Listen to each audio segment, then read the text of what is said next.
BSc third semester chemistry unit 4 जो हम लोग देख रहे हैं बीएससी थर्ड सेमेस्टर केमिस्ट्री का यूनिट 4 गैसों का गतिज सिद्धांत काइनेटिक थ्योरी ऑफ गैसेस। ठीक है, तो आज उसमें बहुत ज़्यादा इंपॉर्टेंट टॉपिक देखने वाले हम लोग क्रांतिक घटना के बारे में। ठीक है, क्रांतिक घटना के बारे में देखेंगे।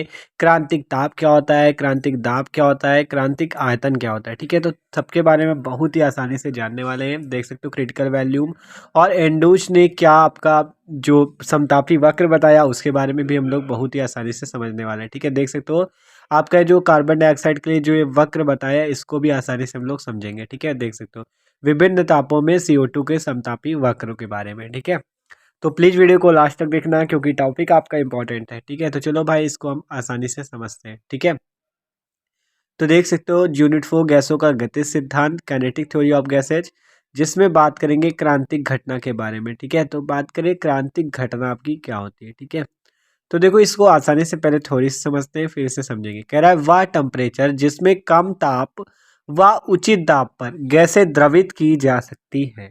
क्या बात हुई कि गैसें क्या हो द्रवित की जाए, मतलब गैस को लिक्विड में बदला जाए। ठीक है, कह रहा है वह टेम्परेचर जिसमें उचित दाब पर गैसें द्रवित की जा सकती है। ताप व उचित दाब पर गैसें क्या की जाए, द्रवित की जाए, मतलब गैस को द्रव बनाया जाए, मतलब गैस को लिक्विड फॉर्म में लाया जाए। और अधिक दाब लगाने पर वह कभी द्रवित ना की जा सके तो उसे क्रांतिक ताप TC कहते हैं। ठीक है, देख सकते हो वह टेम्परेचर जिसमें कम ताप व उचित दाब पर गैसें द्रवित की जा सकती है और अधिक दाब अगर हम लगाना भी चाहें तो वो कभी द्रवित ना हो सके तो उसे क्रांतिक ताप TC कहते हैं। ठीक है, क्रांतिक ताप TC कहलाता है। देखो नीचे तथा क्रांतिक ताप के लिए आवश्यक जो दाब होगा उसे PC मतलब कि क्रिटिकल प्रेशर कहते हैं। और यह घटना आपकी पूरी घटना जो है ये क्रांतिक घटना कहलाती है। ठीक है, देख सकते हो ये आपकी क्रांतिक घटना कहलाती है। ठीक है, तो देख सकते हो अब हम आसानी से इसको समझते हैं। ठीक है, तो क्या बात हुई कि आपको गैस को लिक्विड में चेंज करना है तो वो टेम्परेचर, ठीक है, जो गैस को लिक्विड में ना चेंज कर सके, मतलब आप चाहे जितना दाब लगा लो आपका गैस से लिक्विड में वो ना चेंज हो सके, वो टेम्परेचर ही आपका क्रांतिक ताप कहलाता है। ठीक है, देखो कह रहा है और अधिक दाब लगाने पर कभी भी वह द्रवित ना हो सके तो उस टेम्परेचर को हम क्रिटिकल टेम्परेचर कहते हैं। ठीक है, तथा क्रांतिक ताप के लिए आवश्यक दाब को क्रिटिकल प्रेशर कहते हैं। आवश्यक दाब को क्रांतिक दाब क्रिटिकल प्रेशर कहते हैं और यह घटना क्रांतिक घटना कहलाती है। ठीक है, तो देख सकते हो अब इस तीनों परिभाषाओं को हम आसानी से एक एक करके समझते हैं। तो पहला नंबर देखते हैं क्रांतिक ताप। ठीक है, क्रिटिकल टेम्परेचर, तो इसके वक्र को भी हम समझेंगे। पहले परिभाषाएं समझ लो। क्रांतिक ताप क्रिटिकल टेम्परेचर क्या है। ठीक है, तो देखो इसकी बात करें, कह रहा है वह टेम्परेचर जिस पर अधिक दाब लगाने पर भी वह गैस द्रवित ना की जा सके क्रांतिक ताप क्रिटिकल टेम्परेचर कहलाता है। मतलब गैस को लिक्विड में ना चेंज किया जा सके, ऐसा टेम्परेचर जिसमें अधिक दाब, चाहे आप दाब जितना भी लगा दो लेकिन उसमें गैस द्रवित ना हो तो वह टेम्परेचर आपका क्रांतिक ताप कहलाता है। वह गैस द्रवित ना की जा सके तो वह टेम्परेचर क्रिटिकल टेम्परेचर कहलाता है। ठीक है, तो देख सकते हो ये आपका क्रिटिकल टेम्परेचर। तो बात हो गई क्रिटिकल टेम्परेचर की। अब बात करें हम लोग क्रिटिकल टेम्परेचर के बाद क्रिटिकल प्रेशर की भी कर लेते हैं। ठीक है, तो बात करें क्रांतिक दाब क्या होता है, क्रिटिकल प्रेशर। तो क्रांतिक ताप पर किसी गैस को, कह रहा है क्रांतिक ताप पर किसी गैस को द्रवित करने के लिए आवश्यक दाब क्रांतिक दाब कहलाता है। मतलब जो क्रांतिक ताप है उसी का जो दाब लगेगा वही क्रांतिक दाब है। ठीक है, किसी गैस को द्रवित करने के लिए आवश्यक दाब क्रांतिक दाब कहलाता है, क्रिटिकल प्रेशर कहलाता है। ठीक है, तो ये बात है क्रिटिकल प्रेशर की। ठीक है, अब बात करते हैं क्रांतिक आयतन क्रिटिकल वॉल्यूम की। ठीक है, तो देखो क्रांतिक आयतन क्या है, क्रिटिकल वॉल्यूम। तो देखो इसको देखते हैं क्रांतिक आयतन को, क्रिटिकल वॉल्यूम। ठीक है, आप देखो क्रांतिक ताप व क्रांतिक दाब पर एक मोल गैस, एक बात ध्यान रखो, एक मोल गैस का आयतन क्रांतिक आयतन कहलाता है। ठीक है, तो क्या कह रहा है, क्रांतिक ताप व क्रांतिक दाब पर एक मोल गैस, गैस कितनी होनी चाहिए, एक मोल, उसका जो आयतन होगा वो आपका क्रांतिक आयतन कहलाएगा, एक मोल गैस का। ठीक है, तो देख सकते हो, तो क्रांतिक ताप व क्रांतिक दाब पर एक मोल गैस का आयतन क्रांतिक आयतन कहलाता है। ठीक है, देख सकते हो आप क्रांतिक ताप व क्रांतिक दाब पर एक मोल गैस का आयतन क्रांतिक आयतन कहलाता है। ठीक है, तो VC इक्वल टू क्या हो गया, द्रव का अणुभार बटा क्रांतिक घनत्व। देखो VC आपका क्रिटिकल वैल्यूम इक्वल टू द्रव का अणुभार बटा क्रांतिक घनत्व, ये इसका फॉर्मूला हो गया। ठीक है, तो आपको परिभाषा देख सकते हो। अब इसको हम समझते हैं इसके वक्र को, ठीक है, जो एंडूज द्वारा आपका वक्र दिया गया है, ठीक है, तो इसको समझते हैं आसानी से, समतापी वक्र को, ठीक है। इन्होंने कार्बन डाइऑक्साइड गैस पे प्रयोग किया और उसी पे ही बताया कैसे कैसे वक्र उनको मिले, ठीक है, तो उनके बारे में देख सकते हो यहाँ पे बताया गया आपको, ठीक है। तो इन कर्व के बारे में अब हम लोग देखते हैं। तो देख सकते हो ये इनका कर्व है आपका पूरा, मतलब जो ग्राफ बनाया उन्होंने, ठीक है। तो देख सकते हो विभिन्न विभिन्न तापों में कार्बन डाइऑक्साइड के समतापी वक्र, ठीक है। उन्होंने क्या किया, एक तरफ आपका प्रेशर रखा, देख सकते हो 50, 60, 70, 80, 90 और 100, ठीक है। तो एक तरफ प्रेशर रखा, दूसरी तरफ रखा उन्होंने वॉल्यूम, ठीक है, आयतन। एक तरफ दाब को रखा, एक तरफ आयतन को रखा, और आपका फिर बताया कैसे आपका गैस लिक्विड में चेंज होती है, ठीक है। जैसे कार्बन डाइऑक्साइड है, कब लिक्विड में चेंज होगी उसके बारे में उन्होंने बताया, ठीक है। तो देखो जब आपका गैस को कैसे लिक्विड में चेंज करना है उसके बारे में कैसे बताया उन्होंने।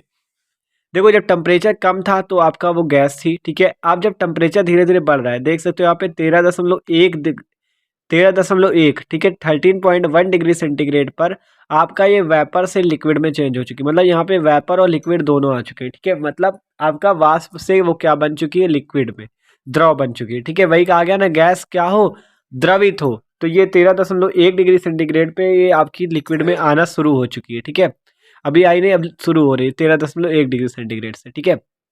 तो देख सकते हो ये आपका ग्राफ है 13.1 डिग्री सेंटीग्रेड वाला, देख सकते हो, ठीक है। ये आपका ग्राफ हो गया इसका, ये जो वेपर प्लस लिक्विड का, ठीक है। तो ये देख सकते हो ये आपका बनाया एंडूज ने, ठीक है। अब इसी प्रकार से जैसे जैसे टेम्परेचर बढ़ेगा, यहाँ पे देख सकते हो 21.5 डिग्री सेंटीग्रेड, तो और ज़्यादा आपकी द्रवित होना शुरू हो जाएगी, ठीक है। इसी प्रकार से जब टेम्परेचर बढ़ता जाएगा तो आपकी लिक्विड फॉर्म में आना वो शुरू हो जाएगी, ठीक है। देख सकते हो इसी प्रकार से जब 31.1 डिग्री सेंटीग्रेड हो जाएगा, तब देख सकते हो ये आपका एक्स जो है ये क्रिटिकल पॉइंट कहलाएगा, ठीक है। ये क्रिटिकल पॉइंट कहलाएगा, मतलब कि आपका, ठीक है, क्रांतिक बिंदु कहलाएगा, ठीक है। तो 31.1 डिग्री सेंटीग्रेड ताप पर ये आपका क्रांतिक बिंदु हो जाएगा। देख सकते हो एंडूज ने कार्बन डाइऑक्साइड में इस घटना का अध्ययन किया तथा विभिन्न समतापी वक्र प्राप्त किए। तो देख सकते हो ये जो आपके हैं ये सारे समतापी वक्र हैं, ठीक है। देख सकते हो कहा गया ना कार्बन डाइऑक्साइड के समतापी वक्र। तो एंडूज ने कार्बन डाइऑक्साइड में इस घटना का अध्ययन किया तथा विभिन्न समतापी वक्र प्राप्त किए, ठीक है। आप कह रहा है समतापी वक्र प्राप्त किए, कह रहा है 50 डिग्री सेंटीग्रेड पर प्राप्त वक्र, 50 डिग्री सेंटीग्रेड पर प्राप्त वक्र आदर्श गैस के समान था, ठीक है। मतलब यहाँ पे जो 50, ये आपका 50 दाब हो गया इसका, ठीक है। ये प्रेशर है, 50-60 जो दिया ये प्रेशर है, ठीक है। बात कही गई कि 50 डिग्री सेंटीग्रेड तापमान पर, तो देखो इसके ऊपर जहाँ पे भी 50 डिग्री सेंटीग्रेड ताप होगा वहां पर ये जो गैस है ये आदर्श गैस के रूप में मानी गई, ठीक है। देखो कहा गया 50 डिग्री सेंटीग्रेड पर प्राप्त वक्र जो है उसमें वो आदर्श गैस के समान थी गैस, ठीक है। जैसे जैसे ताप घटता है प्राप्त वक्र समतापी वक्र बीसी से विचलन प्रदर्शित करता है, ठीक है। देख सकते हो यहाँ पे बीसी से विचलन प्रदर्शित करता है। और CO2 के लिए देखो बीसी से विचलन प्रदर्शित करता है, CO2 के लिए एक्स क्रांतिक बिंदु है। तो देख सकते हो ये जो बीसी आपका है इससे क्या करता है, ग्राफ विचलन प्रदर्शित करता है, देख सकते हो विचलन प्रदर्शित कर रहा है, ठीक है, जहाँ पे वेपर प्लस लिक्विड आएगा। अब देखो कह रहा 50 डिग्री सेंटीग्रेड पर प्राप्त वक्र आदर्श गैस है, जैसे जैसे ताप घटता है प्राप्त वक्र समतापी वक्र बीसी से विचलन प्रदर्शित करता है, ठीक है। विचलन मतलब कि वो देख सकते हो थोड़ा घुमाव था ना। CO2 के लिए एक्स जो है क्रांतिक बिंदु है और इससे गुजरने वाले समतापी वक्र को क्रांतिक समतापी वक्र कहते हैं, ठीक है। तो देख सकते हो आप, ठीक है। क्रांतिक बिंदु आपका जो एक्स है ये क्रांतिक बिंदु क्रिटिकल पॉइंट है आपका CO2 के लिए, ठीक है। एक्स क्रांतिक बिंदु है और इससे गुजरने वाले समतापी वक्र को क्रांतिक समतापी वक्र कहते हैं, ठीक है। देख सकते हो ये जो इससे गुजरने वाला वक्र है इसको क्रांतिक समतापी वक्र कहते हैं, ठीक है। आप देख सकते हो। अब आगे पढ़ते हैं। देखो ये जो CO2 के लिए क्रिटिकल टेम्परेचर वो कितना 31 डिग्री सेंटीग्रेड, ठीक है, 31 डिग्री सेंटीग्रेड, जिस पर ये क्या होता है आपका क्रिटिकल टेम्परेचर, तो आपको पता है ना एक्स जो है ये एक्स के लिए क्रिटिकल टेम्परेचर 31 डिग्री सेंटीग्रेड, ठीक है। तो ठीक है, तो देख सकते हो एक्स आपका क्रांतिक बिंदु हो गया और इससे गुजरने वाले वक्र को समतापी वक्र कहा गया, ठीक है। तो देख सकते हो अब क्या आ गया, CO2 के लिए TC equal to 31 degree centigrade, मतलब क्रिटिकल टेम्परेचर T और बेस में C, ठीक है, 31 डिग्री सेंटीग्रेड है। आपका आगे इससे पता चलता है क्रांतिक ताप पर पदार्थ की द्रव और गैस अवस्था एक साथ रहती है, मतलब जो TC है इस पर लिक्विड और गैस दोनों स्टेट रहते हैं, मतलब कि क्रांतिक ताप पर पदार्थ की क्या होती है, द्रव अवस्था भी रहती है और गैस अवस्था भी रहती है, ठीक है, एक साथ रहती है। और इसे क्रांतिक दाब पीसी व क्रांतिक ताप टीसी दाब मापी द्वारा मापा जाता है। मतलब जो क्रिटिकल प्रेशर और क्रिटिकल टेम्परेचर है इसे दाब मापी द्वारा नापा जाता है, ठीक है। तो देख सकते हो ये सारे वक्र उन्होंने प्राप्त किए और इसके बारे में बताया कि इस पर क्या होता है, पदार्थ की द्रव व गैस दोनों अवस्था प्राप्त होती है आपकी क्रिटिकल टेम्परेचर पर, ठीक है। तो देख सकते हो ये आपका एंडोज का समतापी वक्र हो गया, ठीक है, जो उन्होंने विभिन्न समतापी वक्र प्राप्त किए कार्बन डाइऑक्साइड के उस पर, ठीक है। तो देख सकते हो तो ये था आपका क्रांतिक घटना और आपका क्रांतिक ताप और आयतन के बारे में भी हमने आसानी से देखा। तो भाई यार वीडियो अच्छा लगा हो तो प्लीज़ लाइक भी कर देना। Okay, thanks for watching this video.